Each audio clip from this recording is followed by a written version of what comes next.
Go ahead and call this Pompano Beach City Commission Budget Workshop to order. Kervin, let's go ahead and call the roll. Commissioner Eaton, Commissioner Fournier, Here. Commissioner Moss, Here. Commissioner Perkins, Here. Vice Mayor McGee, Here. Mayor Harden. Here. Thank you. We can all stand for the invocation and the Pledge of Allegiance.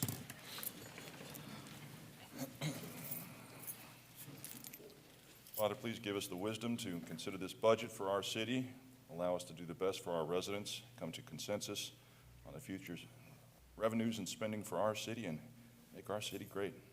Amen. I pledge allegiance to the flag of the United States of America, to the republic for which it stands, one nation, under God, indivisible, with liberty and justice for all. All right. Very good. Right. Any changes to our agenda, Ms. Sybil?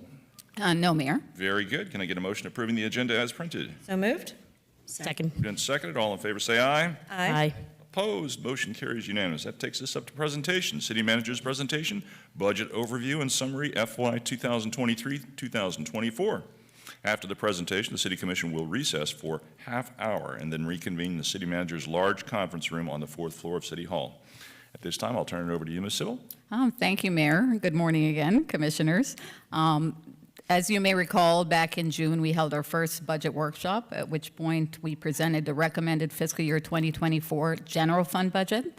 This morning, Ms. Diamante will be presented a recommended fiscal year 2024 citywide budget for your consideration. The objective by the end of the workshop today is hopefully gain consensus among the Commission in terms of the recommended millage rates and fire assessment fee, which will allow us to move forward on our timeline to ensure we are in compliance with regulatory deadlines to ultimately adopt a balanced budget by October 1st of 2023. And with that, I'll go ahead and turn things over to Ms. Diamante. Thank you. Very good. Thank you, Ms. Diamante. Good morning. Good morning, Mayor, Vice Mayor, City Commissioners, and staff, public. Thank you for coming this morning. This is a July budget workshop. As Ms. Sybil mentioned, the purpose is to gain Commission consensus on the recommended millage rates, budgets, and fire assessment fees, as well as the 5-year capital improvement plan for fiscal year 2024-2028. And I just want to thank staff, of course, for all their hard work during this budget season. It has been quite challenging this year to, as every other year that presents its own challenges. So I'm really grateful that I'm working with them as well as with the City Manager's office. So thank you to all who contributed in this budget process. So we're going to start with the budget workshop presentation outline. And we do have the fiscal year, an overview of the fiscal year 24 recommended citywide revenues. We're going to explain the variances there, and then we will going to move forward with the expense side. And then we're going to explain variances for major funds, internal service funds, special revenues, and enterprise funds, general capital fund, and geo bond funds. Later on, we're going to focus mostly on the general fund when we're going to explain the revenues and expenditures for the general fund, providing the fire assessment fee recommendations, fiscal year 24 aggregate millage rate, and the final steps in the budget process. Citywide, for fiscal year 2024, it estimated that the revenues total $424.9 million, rounded. This represents a $64 million or 17.8% increase when it's compared to fiscal year 23 adopted revenues of $360.8 million. That is the adopted budget for fiscal year 23. We're going to explain the major variances here. Charges and services increased by $6 million, mostly due to the combination of the recommended increase in the EMS transport fees, water, wastewater, and stormwater fees scheduled, 1.08 million, solid waste service charges, 1.9 million, and this is associated with the new contract. There are no major changes for fines and forfeitures. Intergovernmental revenues increased by $3.4 million. That is mostly due to the increase in state revenue sharing, pari-mutuel, half-cents sales tax. It should be noted that some of these revenues are recovering from COVID-19 pandemic, and so we are trying to mimic and take a look at the trends of their actuals and how they're behaving for next year. The school board reimbursement for the SRO program, or School Resource Officers program, increased by $774,000, and that is due to the negotiations between the school board and various municipalities in Broward County. Licenses, permits, and assessments increased by $6.8 million. This increase is due to the increase in the fire assessment fee, which is anticipated to cover 88% of the eligible fire operations, electric franchise tax, and building permit revenues.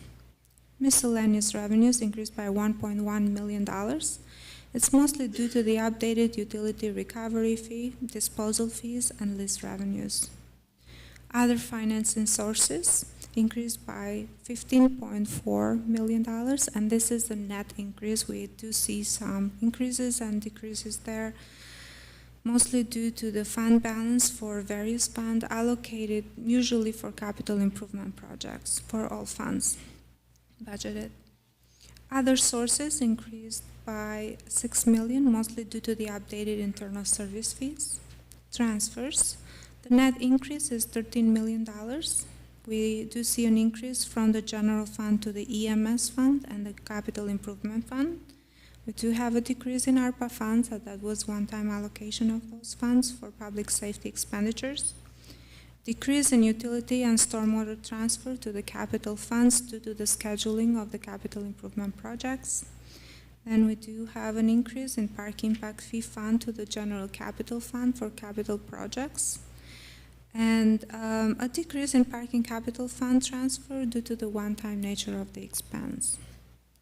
Property taxes increased by $11.4 million, and that is mostly due to the increase in property valuation, and this includes general fund, EMS fund, and the debt service funds.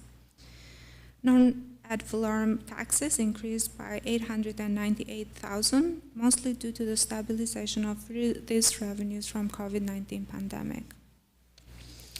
We're taking a look at the general fund expense budget. Again, the total budget estimated for fiscal year 2024 is $424.9 million. The major drivers for this increase on the expense side include $5.3 million in salaries and benefits adjustments, $11 million in pension contributions, $5.6 million in internal service fees, and $1.9 million in insurance premiums, $7.8 million in repair, maintenance, utility services, and operating supplies, $718,000 increase in debt service for pay-as-you-go capital replacement plan, $14.6 million transfer for capital improvement projects, $1.3 million increase in tax increment financing, it is the allocation to the CRAs, and then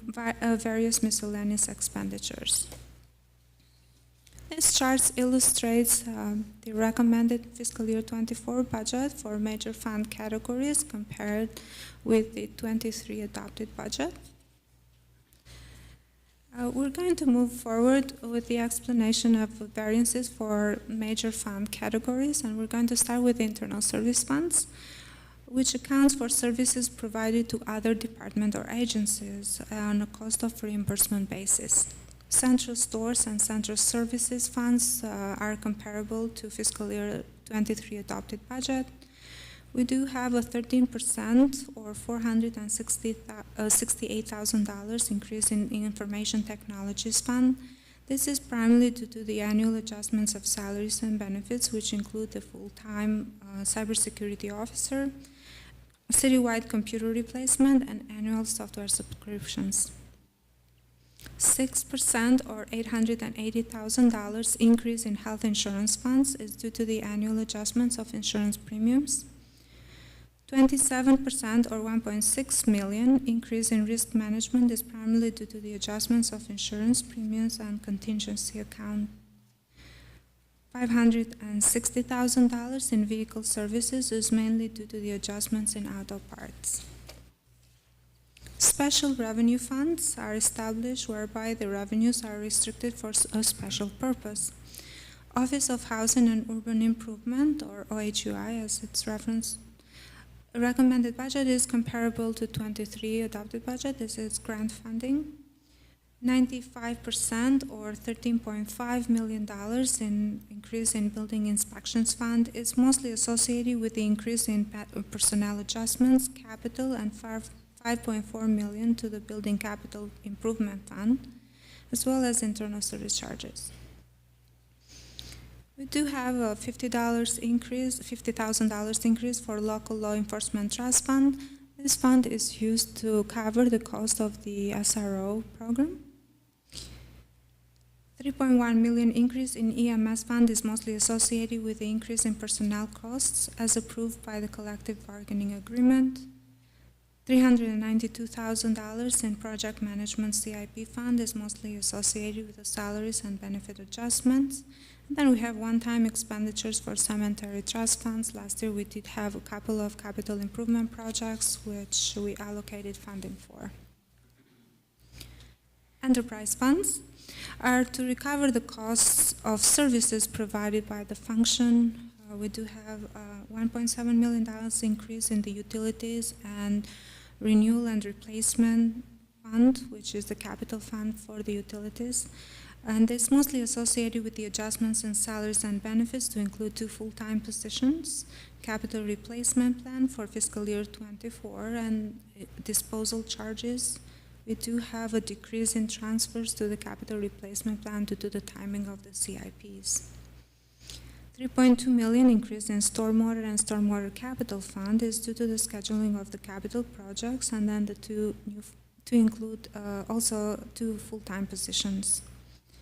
$117,000 increase in Air Park and Air Park Capital Fund is mostly associated with the scheduled capital improvement projects and annual adjustments of salaries and benefits.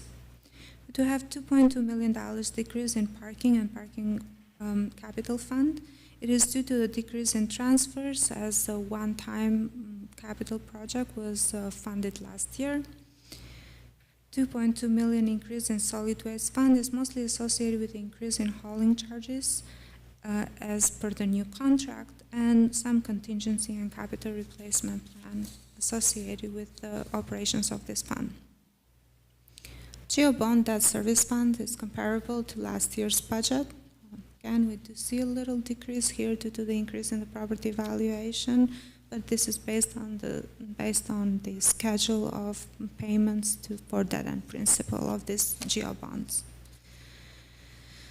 General capital fund accounts for $17.6 million this year compared to last year, which was only $9 million. Staff is proposing to fund a number of new and existing capital improvement projects. Total parks and recreation and golf projects account for $5.9 million. Fire capital improvement projects, $2.3 million. Public works, streets, bridges, roads, lights, and wayfinding, $7 million.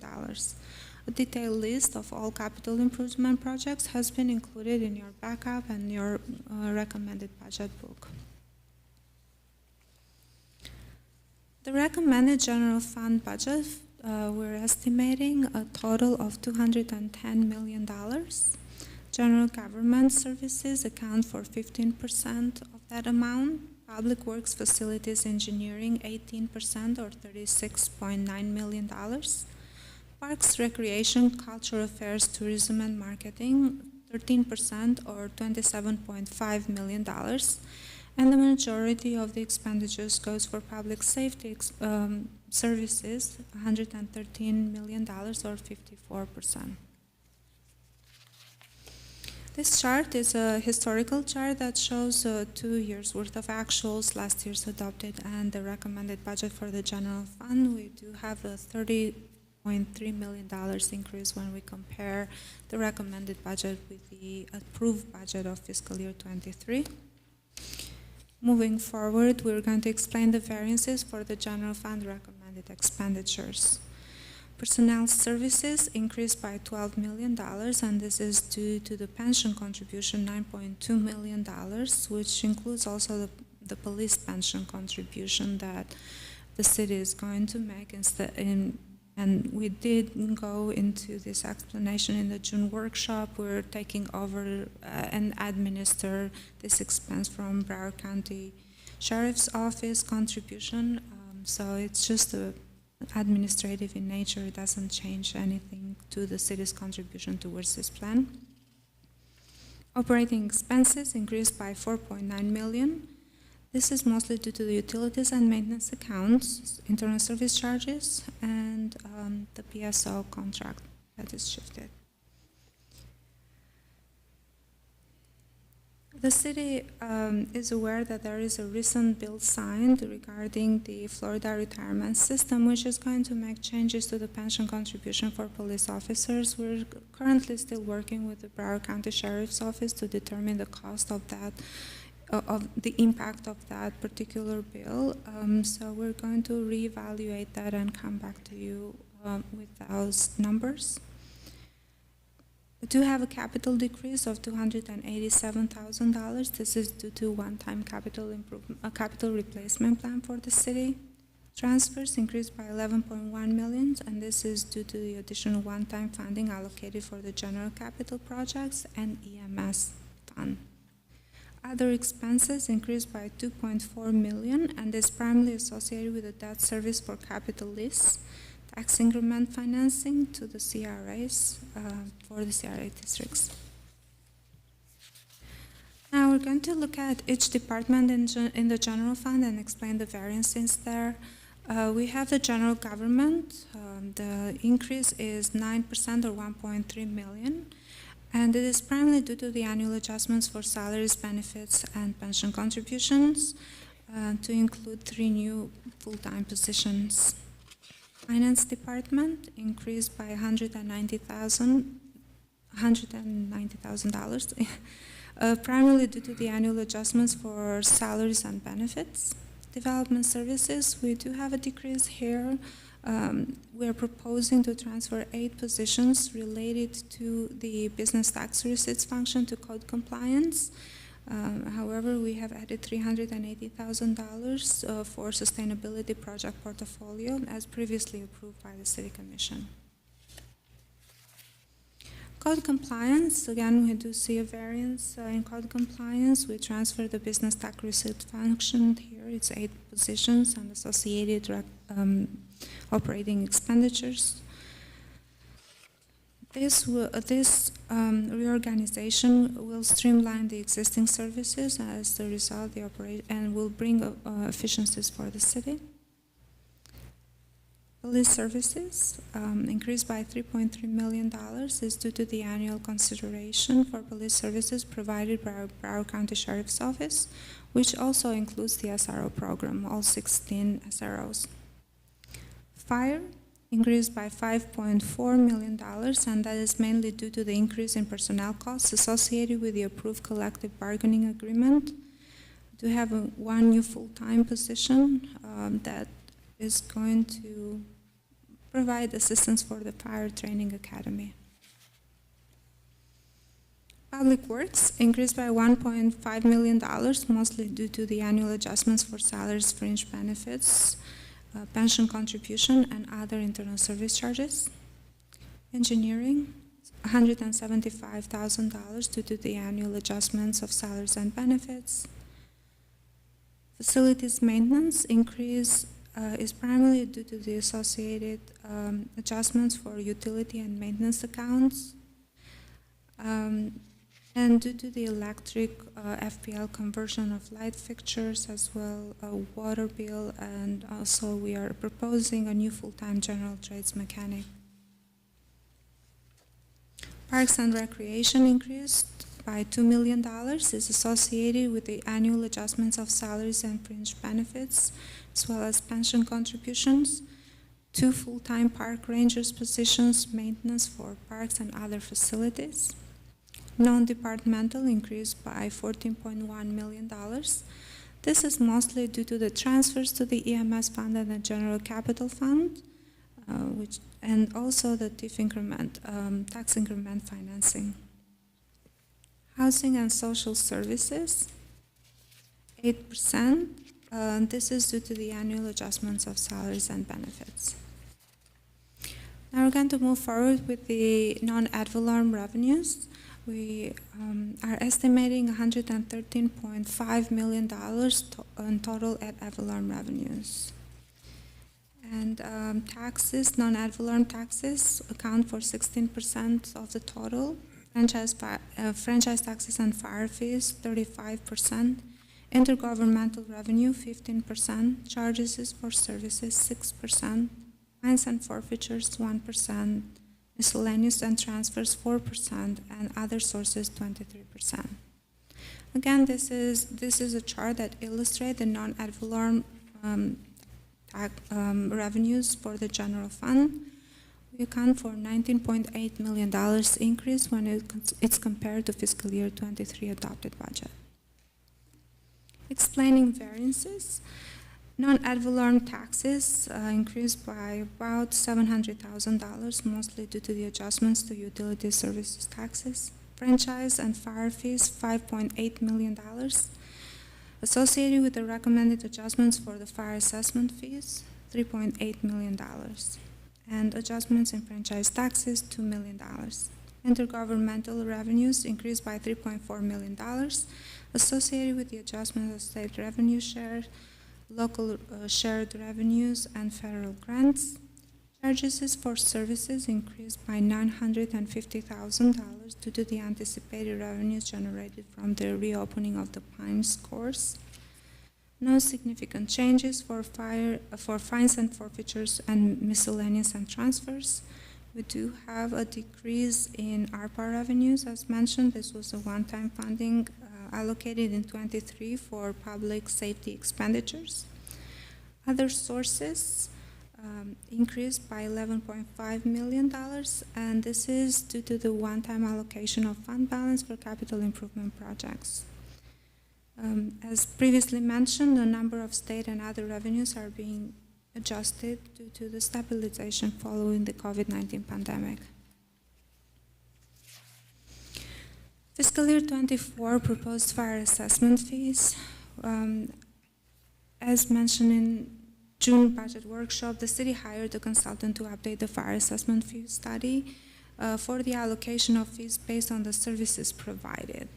This study conducted that we have to have a shift in the proposed rates, and $34 of that, it is a shift that will generate the same amount of revenues as last year. However, we have adjusted the residential fee at 81% and all the other fees according to the study, as the study showed, to fund approximately 88% of the eligible fire operation costs for fiscal year 24. We're estimating to receive a gross revenues of $30.2 or $43 million in assessed revenues, or a net of $28.7 million, which is $3.7 million increase from the previous fiscal year. Now, there might be some changes in non-residential rates until the adoption of the fire assessment resolution, which will come in front of you during the July 25th meeting, City Commission meeting. We will have further discussions on that. Mostly the rates will go down due to some other changes that we need to consider. We don't have the data yet, so that will come up to you at a later time.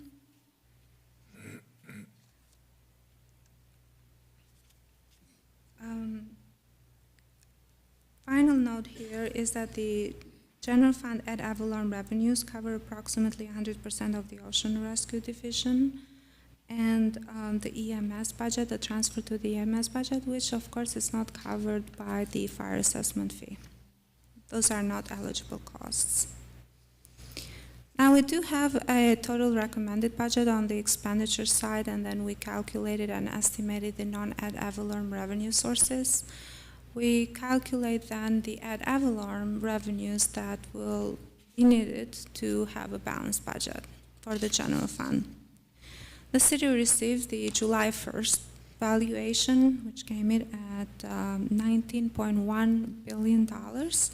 And this is a 11.11% increase from the previous fiscal year. This is the final valuation that we use for budgeting purposes. So the new construction came in at $136 million, which represents a 54% decrease when it's compared to July 1st, 22 valuation.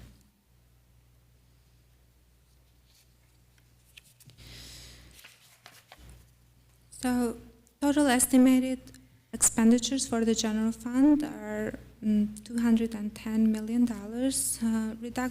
reduced that by non-ad valorem revenues, $113 million. It provides $96.5 million or $0.6 million in ad valorem revenues we need to levy to balance the general fund. Divided that by net mill provides the millage rate of 5.3232 as the recommended millage rate for fiscal year 24. We do look at an aggregate millage rate decrease overall for the city's portion of the tax bill of 0.10 cents or 10%, this decrease is mostly due to the increase in the valuation. We see a drop in the GO bond debt service of millage rates for next year. Then final steps in the budget process. We are here at the July budget workshop on July 18th. We're anticipating to adopt the fire assessment fees resolution on July 25th during the regular City Commission meeting. July 13th is the first public budget hearing when the City Commission adopts the preliminary millage rates and budgets for the city, as well as the final fire assessment fee resolution. September 20th is the final public budget hearing, which is the adoption of the final millage rates and budgets for the city, as well as the 5-year capital improvement plan. And that concludes my comments, my presentation. Very good. Thank you for that. And thank you all the staff for participating in this process. I know it's a year-long process. It never ends. It starts the minute we approve our budget. The next year's budget starts. So thank you to everybody. I know it's a lot of work. Do we have any questions at this point in time, or are we ready to recess this and we'll reconvene upstairs? Any questions at this point? Seeing none, this meeting is in, recess, correct, Mr. Berman? There.